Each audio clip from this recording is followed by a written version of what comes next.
Como objetivo de esta cápsula tenemos explicar el mecanismo de la acción en la farmacodinámica, analizar el perfil farmacocinético, identificar indicaciones clínicas y esquemas de dosificación, evaluar seguridad, interacciones y manejo de toxicidades. Durante el transcurso reflexionaremos sobre la importancia de este medicamento y el porqué de su uso. Para iniciar, es fundamental comprender por qué el cáncer sigue siendo uno de los mayores desafíos de la medicina moderna. El cáncer es una de las principales causas de morbimortalidad a nivel mundial y su impacto no es solo clínico, sino también social y económico.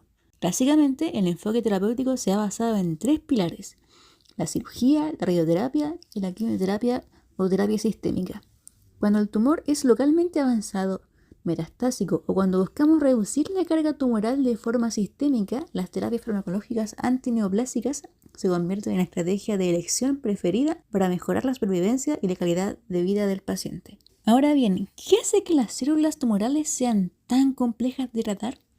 La característica patológica fundamental del cáncer es la pérdida de los mecanismos de control del ciclo celular.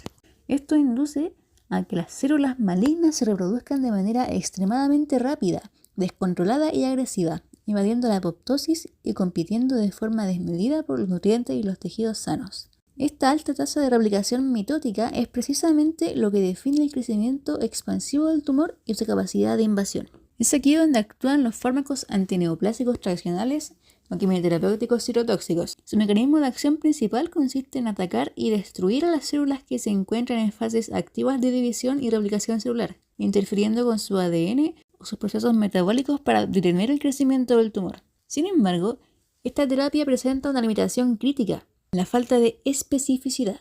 Los antineoplásicos no distinguen entre una célula tumoral y una célula sana. Por lo tanto, también dañan los tejidos normales del organismo, afectando de forma grave y directa a las células sanas que fisiológicamente son de crecimiento y recambio rápido. Por ejemplo, las células de la médula ósea que producen mielosupresión, los folículos pilosos que producen alopecia, pérdida del cabello, y la mucositis en el epitelio del tracto gastrointestinal, así como otras células de crecimiento rápido. Para optimizar su uso y predecir sus efectos, los antineoplásicos se clasifican según su mecanismo químico y la fase del ciclo celular donde ejercen su mayor acción. Dentro de los grandes grupos encontramos a los agentes alquilantes, los antibióticos antitumorales, los inhibidores de la topoisomerasa, los inhibidores mitóticos, como los taxanos y alcaloides de la vinca, y de manera muy relevante, los antimetabolitos. La gemcitabina es una prodroga, lo que significa que entra al cuerpo como inactiva. Al ser transportada al interior de la célula por transportadores de nucleócidos como el HNT1, las enzimas de la propia célula le añaden grupo fosfato en una cascada. Una vez activada, la gemcitabina realiza un doble sabotaje molecular, específico en la fase S del ciclo celular, o sea, en donde se duplica el ADN. Aquí tenemos 2 fases. La primera es la inhibición del ribonucleótido reductasa por el difosfato. Esta es la enzima que es encargada de fabricar los ladrillos reales del ADN, los deoxinucleótidos, y al bloquearla, la célula se queda sin ladrillos o sin material. Esto reduce la competencia y obliga a la célula a usar el fármaco. La segunda parte es la terminación de cadena enmascarada por el trifosfato. La enzima ADN polimerasa incorpora la gemcitabina trifosfato en la cadena de ADN en crecimiento, creyendo que es la citidina normal. Una vez que se pega la gemcitabina, la polimerasa solo logra añadir un nucleótido más, y luego el sistema se traba por completo. Se llama enmascarada porque ese nucleótido extra esconde el fármaco, evitando que los sistemas de reparación celular lo detecten y lo remuevan. Al no poder continuar, se fragmenta el ADN y se gatilla la apoptosis, o la muerte celular programada. En cuanto a su absorción y administración, su biodisponibilidad es del 100% porque se administra exclusivamente por infusión intravenosa a corta de 30 minutos. Ojo, ¿por qué 30 minutos? Porque si se prolonga la infusión por más de 60 minutos o se aumenta la frecuencia, se satura la vía de aclaramiento y la gemcitabina se acumula dentro de las células sanguíneas y se dispara drásticamente la toxicidad a la médula ósea. Por lo tanto, el tiempo es importante. La dosis se calcula según la superficie corporal, por ejemplo, 1000 miligramos por metro cuadrado, y esto se administra una vez por semana durante 3 semanas y luego una semana de descanso. En cuanto a la distribución, tiene un volumen central pequeño, no se une significativamente a proteínas, por lo que reduce ciertas interacciones por desplazamiento. Tiene un proceso metabólico veloz. La enzima citidina deaminasa, o CDA, presente en el hígado, riñones y sangre, metaboliza la gemcitabina activa transformándola en un metabolito completamente inactivo llamado DFDU. En cuanto a la excreción, el 99% se excreta a través de la orina en forma de DFDU.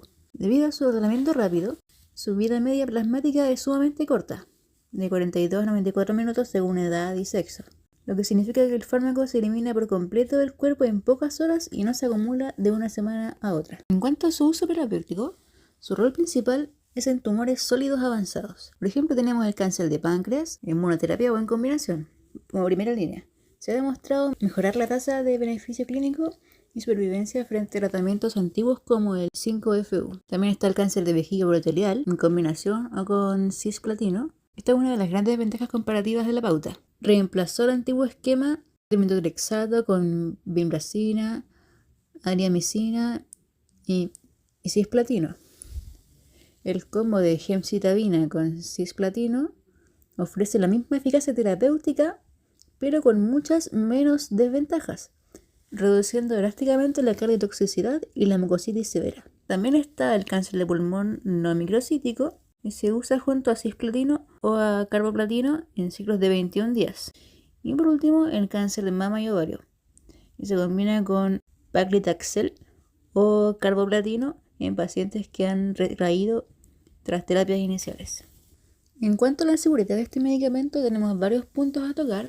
El primero está el riesgo adverso medicamentoso, como la toxicidad hematológica o la mielosupresión. Es un efecto adverso limitante de la dosis. Causa leucopenia, trombocitopenia y anemia. El médico debe realizar un hemograma antes de cada dosis. Como segundo, los criterios de modificación de la dosis. Si en el examen de sangre los granulocitos caen por debajo de 1500 o las plaquetas caen por debajo de 100.000, la dosis se debe reducir a 75% o suspender esa semana hasta que la médula ósea se recupere. Otras RAM frecuentes son las náuseas, vómitos, gravedad leve a moderada, elevación transitoria de las transaminasas hepáticas. Por eso también hay que monitorear el perfil hepático al momento de utilizar este medicamento. Disnea leve o síntomas pseudogripales como fiebre, dolor muscular. En cuanto a las interacciones clínicas, impotencia de daño de la radioterapia o la radiosensibilización, por lo que no deben coincidir de forma concomitante si los campos de radiación son grandes. O sea, no podemos utilizar radioterapia en conjunto con este medicamento si es que los campos de radiación son grandes o coinciden.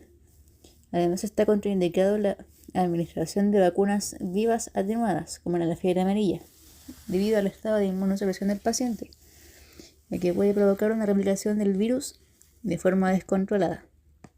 O sea, se puede enfermar de la vacuna. Para ahondar un poquito más en la eficacia de este medicamento, vamos a establecer una comparación en los usos terapéuticos y las otras terapias que se utilizan para estas patologías. En cuanto al cáncer de vejiga, los dos esquemas clásicos, primero es el MVAC, o sea, metotrexato con vinblastina, adriamicina y ciprofloxacino, y también el esquema de la gemcitabina con el cisplastino, en el cual el segundo esquema demostró misma supervivencia, pero con una fracción de su toxicidad, o sea, es mucho menos tóxico. Esto porque la adriamicina se une de forma irreversible a las células del corazón y la vinblastina destruye de forma masiva las células madre de la célula ósea. La gemcitabina no produce estos síntomas, por lo tanto no tiene los efectos secundarios. La desventaja en este caso de la gemcitabina sería el mayor riesgo de trombocitopenia severa, porque las células precursoras de las plaquetas, o sea los megacariocitos, son particularmente sensibles al metabolito que activa la gemcitabina. Para concluir, la gemcitabina cumple para demostrar ser un antineoplásico ambulatorio altamente eficiente para la salud pública, actuando como un impostor molecular que sabotea el ADN celular mediante la terminación de cadena enmascarada para forzar la apoptosis. Responde a las metas clínicas a posicionarse como el estándar de oro para el cáncer de páncreas y de vejiga. Como reflexión final, este tipo de fármacos y este tipo de patologías nos exige considerar rigurosamente todas las variables del estado de salud general del paciente desde su función renal y hepática hasta su nivel de fragilidad.